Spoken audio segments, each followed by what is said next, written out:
हरिः ॐ शुक्लाम्बरधरं विष्णुं शशिवर्णं चतुर्भुजं प्रसन्नवदनं ध्यायेत् सर्वविघ्नोपशान्तये। यस्य द्विरदवक्त्राद्यः पारिषाद्यः पराशतं विघ्नं निघ्नन्ति सततं विश्वक्सेनं तमाश्रये। व्यासं वसिष्ठनप्तारं शक्तेः पौत्रमकल्मषं पराशरात्मजं वन्दे शुकतातं तपोनिधिं। व्यासाय विष्णुरूपाय व्यासरूपाय विष्णवे नमो वै ब्रह्मनिधये वासिष्ठाय नमो नमः। अविकाराय शुद्धाय नित्याय परमात्मने सदैकरूपरूपाय विष्णवे सर्वजिष्णवे। यस्य स्मरणमात्रेण जन्मसंसारबन्धनात् विमुच्यते नमस्तस्मै विष्णवे प्रभविष्णवे। ॐ नमो विष्णवे प्रभविष्णवे।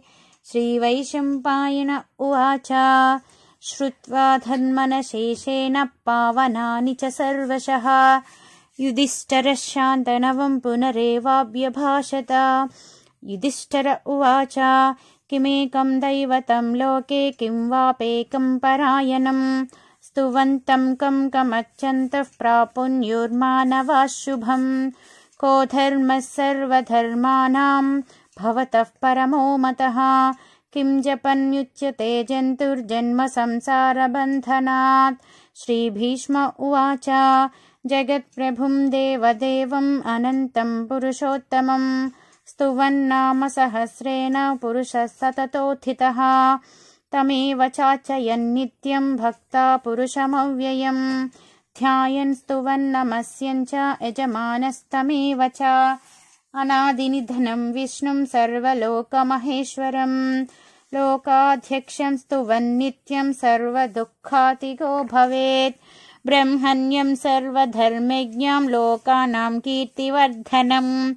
लोकनाथं महद्भूतं सर्वभूता भवोद्भवम्। एषे मे सर्वधर्माणां धर्मोऽधिकतमो मतः यद्भक्त्या पुण्डरीकाक्षं स्तवैरर्चेन्नरः सदा। परमं यो महत्तेजः परमं यो महातपः परमं यो महद्ब्रह्मा परमं यः परायणं। पवित्राणां पवित्रां यो मङ्गलानां च मङ्गलम् दैवतं देवतानां च भूतानां यो यः पिता यतः सर्वाणि भूतानि भवन्त्यादियुगागमे। यस्मिन् च प्रलयं यान्ति पुनरेव युगक्षये तस्य लोकप्रधानस्य जगन्नाथस्य भूपते विष्णुर्नाम सहस्रं मे शृणु पापभयापहम्। यानि नामानि गौणानि विख्यातानि महात्मनः ऋषिभिः परिगीतानि तानि वक्ष्यामि भूतये। ऋषिर्नाम्नां सहस्रस्य वेदव्यासो महामुनिः छन्दोनुष्टुप् तथा देवो भगवान् देवकीसुतः। अमृतांशुद्भवो बीजं शक्तिर्देवकीनन्दनः त्रिसामाहृदयं तस्य सान्तर्थे विनियोजयते। विष्णुं जिष्णुं महाविष्णुं प्रभाविष्णुं महेश्वरम् अनेकरूपदैत्यन्तं नमामि पुरुषोत्तमम्। ॐ अस्य श्रीविष्णुर्दिव्यसहस्रनामस्तोत्रमहामन्त्रस्य श्रीवेदव्यासो भगवान् ऋषिः अनुष्टुप् छन्दः। श्रीमहाविष्णुः परमात्मा श्रीमान्नारायणो देवता अमृतांशोद्भवो भानुरीति बीजं देवकीनन्दनश्रेष्ठेति शक्तिः उद्भवः क्षोभनो देव इति परममन्त्रः शङ्खबृन्नन्दकी चक्रेति कीलकं शारिङ्गधन्वा गदाधर इति अस्त्रं रथाङ्गपाणिरक्षोभ्य इति नेत्रं त्रिसामासामगः सामेति कवचम् आनन्दं परब्रह्मेति योनिः ऋतुः सुदर्शनः काल इति दिग्बन्धः श्रीविश्वरूप इति ध्यानं श्रीमहाविष्णुप्रीत्यर्थे सहस्रनाम जप विनियोगः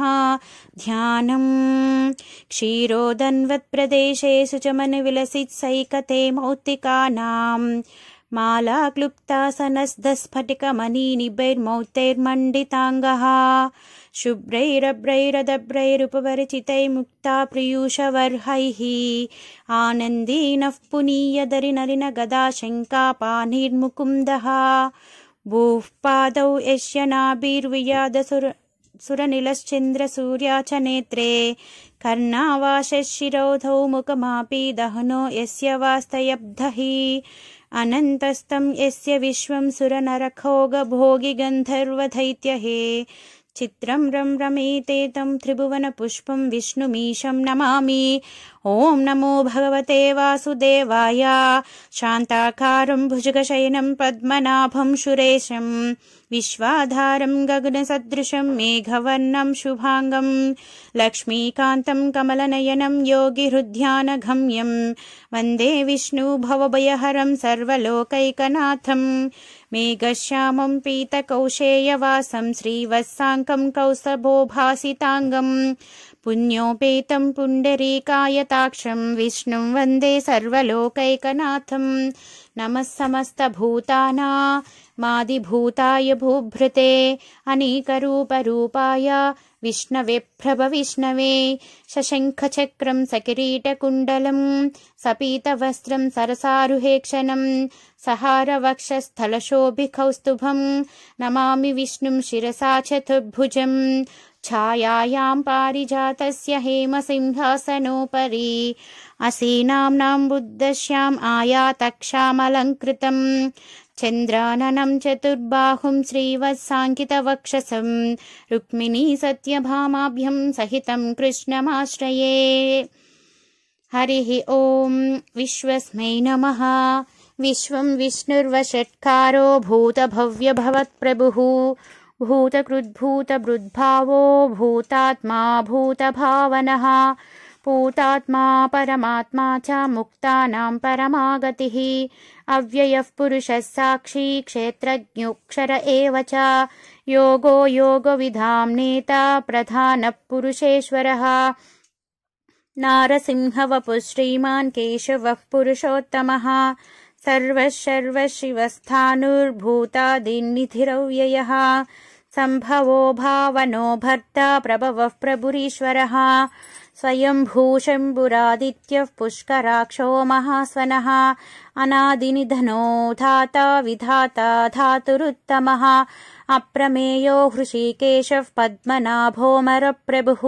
विश्वकर्मा मनुस्त्वष्टस्थविष्टस्थविरो ध्रुवः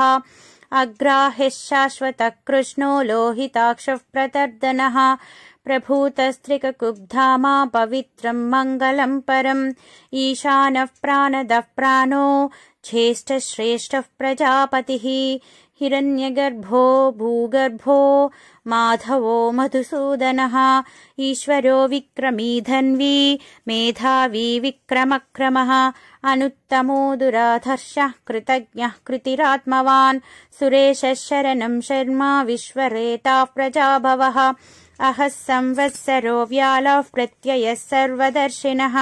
अजः सर्वेश्वरः सिद्धः सिद्धिः सर्वादिरच्युतः वृषा कपिरमेयात्मा सर्वयोगविनिसृतः वसुर्वसुमना सत्यः समात्मा संमितः समः अमोघः पुण्डरीकाक्षो वृषकर्मा वृषाकृतिः रुद्रो बहुशिरभ्रभ्रू विश्वयोनिःशुचिश्रवाः अमृतः शाश्वतस्थाणुर्वरारोहो महातपाः सर्वगः सर्वविद्भानुर्विश्वक्सेनो जनार्दनः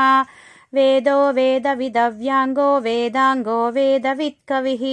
लोकाध्यक्षः सुराध्यक्षो धर्माध्यक्षकृताकृतः चतुरात्मा चतुर्व्यूहश्चतुर्दंष्ट्रश्चतुर्भुजः भ्राजिष्णुर्भोजनं भोक्ता सहिष्णुर्जगदादिजः अनघो विजयो जेता विश्वयोनिः पुनर्वसुः उपेन्द्रो वामनः प्रांशुरमोघः शुचिरूजितः अतीन्द्रः संग्रहः सर्गो धृतात्मा नियमो यमः वेद्यो वैद्यः सदा योगी वीरः माधवो मधुः अतीन्द्रियो महामायो महोत्साहो महाबलः महाबुद्धिर्महावीर्यो महाशक्तिर्महाद्युतिः अनिर्देशवपुः श्रीमान् अमेयात्मा महादृदिक् महेश्वासो महीभर्ता श्रीनिवासः सतां गतिः अनिरुद्धः सुरानन्दो गोविन्दो गोविदाम्पतिः मरीचिर्दमनो हंसः सुपर्णो भुजगोत्तमः हिरण्यनाभः सुतपाः पद्मनाभः प्रजापतिः अमृत्युः सर्वदृक्सिंहः सन्धाता सन्धिमान् स्थिरः अजो दुर्मर्शनः शास्ता विश्रुतात्मा सुरारिः गुरुर्गुरुतमो धामा सत्यः सत्यपराक्रमः निमिषो निमिषस्रग्वी वाचस्पतिरुदारदिः अग्रनिर्ग्रामनिःश्रीमान् न्यायो नेता समीरणः सहस्रमूर्धा विश्वात्मा सहस्रपात् आवर्तनो निवृतात्मा संवृतः सम्प्रमर्दनः अहः संवर्तको वह्निरनिलोधरनीधरः सुप्रसादः प्रसन्नात्मा विश्वदृक् विश्वभुग् विभुः सत्कर्ता सत्कृतः साधुर्जह्नुर्नारायणो नरः असङ्ख्येयो प्रमेयात्मा विशिष्टश्चिष्टकृच्छुचिः सिद्धार्थः सिद्धसङ्कल्पः सिद्धिदः सिद्धिसाधनः वृषा हि वृषभो विष्णुर्वृषपर्वा वृषोदरः वर्धनो वर्धमानश्च सुभजो दुर्धरो वाङ्मी महेन्द्रो वसुदो वसुः नैकरूपो बृहद्रूपः शिपिविष्टः प्रकाशनः ओजस्तेजोद्युतिधरः प्रकाशात्मा प्रतापनः रुद्धस्पष्टाक्षरो मन्त्रश्चन्द्रांशुर्भास्करद्युतिः अमृतांशुद्भवो भानुः शशिबिन्दुः सुरेश्वरः औषधं जगतस्येतः सत्यधर्मा पराक्रमः भूतभव्यभवन्नाथः पवनः पावनो नलः कामः कामकृत्कान्तः कामः कामप्रदः प्रभुः युगादिकृद्युगावर्तो नैकमायो महाशनः अदृश्यव्यक्तरूपश्च सहस्रजिदनन्तजित् इष्टो विशिष्टशिष्टेष्टः शिखण्डी नहुषो वृषः क्रोधः क्रोधकृत्कर्ता विश्वबाहुर्महीधरः अच्युतः प्रतितः प्राणः प्राणदो वासवानुजः अपां निधिरधिष्ठानम् अप्रमत्तः प्रतिष्ठितः स्कन्दस्कन्दधराधुर्यो वरदो वायुवाहनः वासुदेवो बृहद्भानुरादिदेवो पुरन्दरः अशोकस्तारनस्तारः शूरः शौरीर्जनेश्वरः अनुकूलः शतावर्तः पद्मी पद्मनिपेक्षणः पद्मनाभोरविन्दाक्षः पद्मगर्भः शरीरभृत् महर्धिरुद्धो वृद्धात्मा महक्षो गरुडध्वजः अतुलशरभो भीमः समयज्ञो हविर्हरिः सर्वलक्षरलक्षण्यो लक्ष्मीवान् समितिञ्जयः वीक्षरो रोहितो मार्गो हेतुर्दामोदरः सहः महीधरो महाभागो वेगवानमिताशनः उद्भवः क्षोभनो देवः श्रीगर्भः परमेश्वरः करणं कारणं कर्ता विकर्ता गहुनो गुहः व्यवसायो व्यवस्थानः संस्थानस्थानदो ध्रुवः परर्धः परमस्पष्टस्तुष्टः पुष्टः शुभेक्षणः रामो विरामो विरतो मार्गो नेयो नयो नयः वीरः शक्तिमतां श्रेष्ठो धर्मो धर्मविदुत्तमः वैकुण्ठः पुरुषः प्राणः प्राणदः प्रणवः पृथुः हिरण्यगर्भः शत्रुघ्नो व्याप्तो वायुरथोक्षजः ऋतुः सुदर्शनः कालः परमेष्टि परिग्रहः उग्रः संवत्सरो दक्षो विश्रामो विश्वदक्षिणः विस्तारस्थावरस्थाणुः प्रमाणं बीजमव्ययम् आतो नाथो महाकोशो महाभोगो महाधनः अनिर्विन्नस्थविष्टो भूधर्मयूपो महामखः नक्षत्रनमेर्नक्षत्री क्षमाः क्षामः समीहनः यज्ञ इज्यो महेज्यस्य क्रतुः सतां गतिः सर्वदर्शि विमुक्तात्मा सर्वज्ञो ज्ञानमुत्तमम् सुवृतः सुमुखः सूक्ष्मः सुघोषः सुकृतः सुहृत् मनोहरो जितक्रोधो वीरबाहुर्विदारणः स्वापनश्ववशो व्यापी नैकात्मा नैककर्मकृत् वत्सरो वत्सलो वत्सी रत्नगर्भो धनेश्वरः धर्मकृद्धर्मी सदक्षरमक्षरम् अविज्ञाता सहस्रांशुर्विधाता कृतलक्षणः गभस्तिनेमिः सत्त्वस्तसिंहो भूतमहेश्वरः आदिदेवो महादेवो देवेशो देवभृद्गुरुः उत्तरो गोपतिर्गोप्ता ज्ञानगम्यः पुरातनः शरीरभूतभृद्भोक्ता कपीन्द्रो भूरि दक्षिणः सोमपोमृतपः सोमः पुरुजित्पुरुषोत्तमः विनयो जयः सत्यसन्धो दाशार्हः सात्वतां पतिः जीवो विनयिता साक्षी मुकुन्दो मितविक्रमः अम्भो निधिरनन्तात्मा महोदधिशयोऽन्तकः अजो महर्हस्वभाव्यो जितामित्रः प्रमोदनः आनन्दो नन्दनो नन्दः सत्यधर्मा त्रिविक्रमः महर्षिः कपिलाचार्यः कृतज्ञो मेदिनीपतिः त्रिपदस्त्रिदशाध्यक्षो महाशृङ्गः कृतान्तकृत् महावराहो गोविन्दः शुशेनः कनकाङ्गदी गुह्यो गभीरो गहुनो गुप्तश्चक्रगदाधरः वेदस्वाङ्गोजितः कृष्णो दृढः सङ्कर्च्युनोच्युतः वरुणो वारुणो वृक्षः पुष्कराक्षो महामनाः भगवान् भगहानन्दी वनमाली हलायुधः आदित्यो ज्योतिरादित्यः सहिष्णुर्गतिसत्तमः सुधन्वकण्डपरशुर्दारुणो दविनप्रदः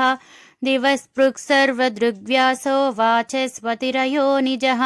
त्रिसामा सामगः सामः निर्वाणं भेषजम्भिषिक् सन्न्यासकृच्छमः शान्तो निष्ठा शान्तिः परायणम् शुभाङ्गः शान्तिदस्रष्टा कुमुदः कुवलेशयः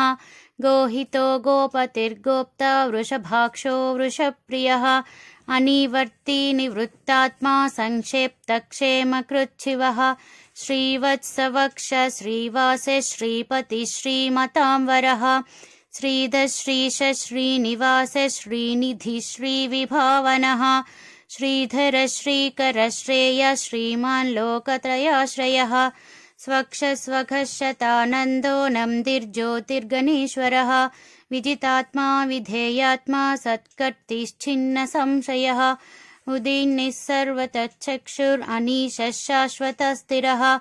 भूषयो भूषणो भूतिर्विशोकशोकनाशनः अर्चिष्मनर्चितः कुम्भो विशुद्धात्मा विशोधनः अनिरुद्धो प्रतिरतः प्रद्युम्नो मितविक्रमः कालनेमिनिहावीरः शौरिशूरजनीश्वरः त्रिलोकात्मा त्रिलोकेशः केशिवा केशिहा हरिः कामदेवः कामपालः कामी कान्ताकृताघमः अनिर्देशफपुर्विष्णुर्वीरोऽनन्तो धनुञ्जयः ब्रह्मण्यं ब्रह्मकृद्ब्रह्मा ब्रह्मा ब्रह्मविवर्धनः ब्रह्मविद्ब्राह्मणो ब्रह्मी ब्रह्मज्ञो ब्राह्मणप्रियः महाक्रमो महाकर्मा महातेजा महोरगः महाक्रतुर्महायज्वा महायज्ञो महाहविः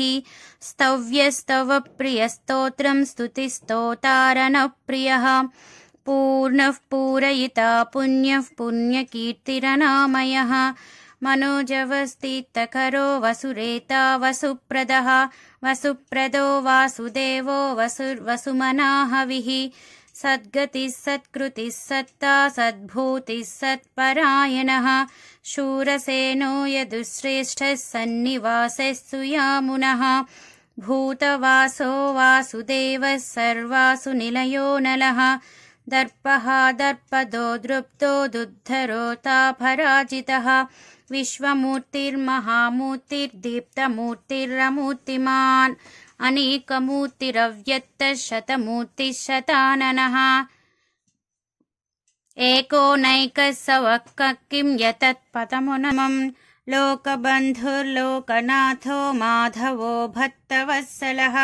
सुवर्णवर्णो हेमाङ्गो वराङ्गश्चन्दनागदी वीरः विषमशून्यो घृताशीलशलश्चलः अमानीमानदो मन्यो लोकस्वामी त्रिलोकदृक् सुमेधा मेधजो धन्यः सत्यमेधाधराधरः तेजो वृषोद्युतिधरः सर्वशस्त्राभृतांवरः प्रग्रहो निग्रहो व्यग्रो नैकशृङ्गो गदाग्रजः चतुर्मूर्तिश्चतुर्बाहुश्चतुर्व्यूहश्चतुर्गतिः चतुरात्मा चतुर्भावश्चतुर्वेदाविदेकपात् समावत्तो निवृतात्मा दुर्जयो दुरतिक्रमः दुर्लभो दुर्गमो दुर्गो दुरावासो दुरारिः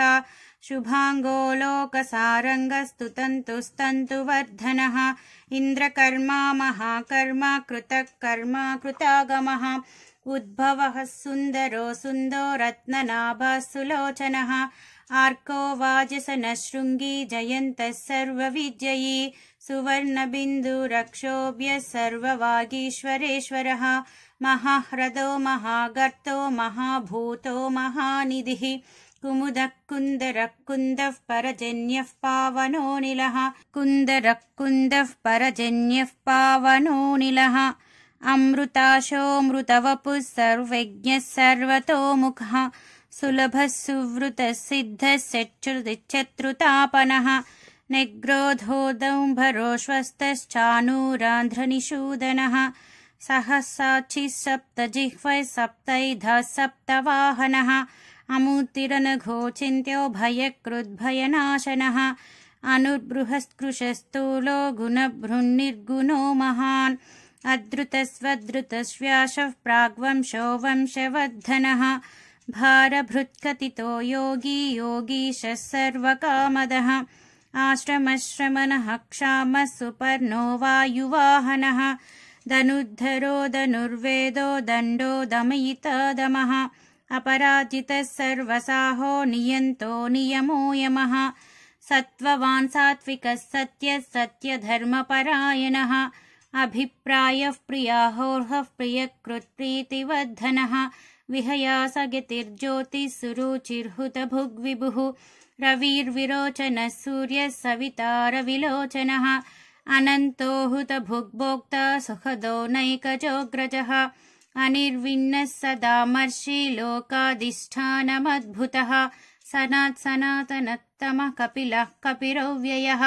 स्वस्ति कृस्वस्ति स्वस्ति भुक् स्वस्ति दक्षिणः अरौद्रकुण्डली चक्री विक्रम्यूजितशासनः शब्दातिगः शब्दसः शिशिरः शर्वरीकरः अक्रूरः पेशलो दक्षो दक्षिणः क्षमिनांवरः विद्वत्तमो वीतभयः पुण्यश्रावणकीर्तनः उत्तरानो दुष्कृतिः पुण्यो दुःस्वप्ननाशनः वीरः रक्षणः शान्तो जीवनः पर्यवस्थितः अनन्तरूपोऽनन्तश्रीजितमन्युर्भयापहः चतुरस्रो गभीरात्मा विदिशो व्यादिशो दिशः अनादिर्भूर्भवो लक्ष्मी सुवीरो रुचिराङ्गदः जननो जनजन्मदिर्भीमो भीमपराक्रमः आधारनिलयो धाता पुष्पहास्यः प्रजागरः उद्भगः सत्पथाचारः प्राणदः प्रणवः पनः प्रमाणं प्राणलनयः प्राणभृत् प्राणजीवनः तत्त्वं तत्त्वविदेकात्मा जन्म मृत्युजरातिगः भूर्भवस्वस्तरुस्तारः सविता प्रतितामहः यज्ञो यज्ञपतिर्यज्वा यज्ञाङ्गो यज्ञवाहनः यज्ञभृत् यज्ञकृत् यज्ञी यज्ञभुक् यज्ञसाधनः यज्ञान्तकृत् यज्ञगुह्यम् अन्नमन्नाद एव च आत्मयोनि स्वयं जतो वैखानः सामगायनः देवकीनन्दनः स्रष्टा क्षितीशः पावनाशनः शङ्खबृन्नन्दकी चक्री शारिङ्गधन्वा गदाधरः रथाङ्गपाणि रक्षोभ्यः सर्वप्राहरणायुधः श्रीसर्वप्राहरणायुध ॐ नमः इति वनमाली गदीशारङ्गी शङ्खी चक्री च नन्दकी श्रीमान्नारायणो विष्णुर्वासुदेवोऽभिरक्षित् वनमाली गदीशारङ्गी शङ्खी चक्री च नन्दकी श्रीमान्नारायणो विष्णुर्वासुदेवोऽभिरक्षित्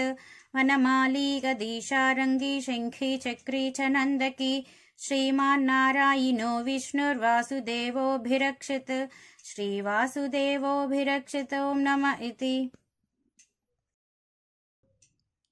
इतीदं कीर्तिनी यस्य केशवस्य महात्मनः नाम्नां सहस्रं दिव्यानाम् अशेषेण परिकीर्तितं यैदं शृणुयन्नित्यं यश्चापि परिकीर्तयेत् नाशुभं प्राप्नुयात् किञ्चित् सोमुत्रेः च मानवः वेदान्तको ब्राह्मणस्य क्षत्रियो विजयी भवेत् वैश्य धनुस्समुद्रस्य शूद्रः सुखमवाप्नुयात् धर्मात्ते प्राप्नुयात् धर्म अर्थात्ते छात्रमवाप्नुयात् कामानवाप्नुयात् कामी प्रचात्ते प्राप्नुयात् प्रजं भक्तिमान् सदोत्ताय शुचिस्तागतमानसः सहस्रं वासुदेवस्य नाम्नामेतत् प्रकीर्तयेत् यशः प्राप्नोति विपुलं ज्ञाति प्राधान्यमेव च अचलां श्रियमाप्नोति श्रेयः प्राप्नोति नुत्तमं न भयं क्वचिदाप्नोति वीर्यं तेजश्च विन्दति भवत्यरोगद्युतिमान् बलरूपगुणान्वितः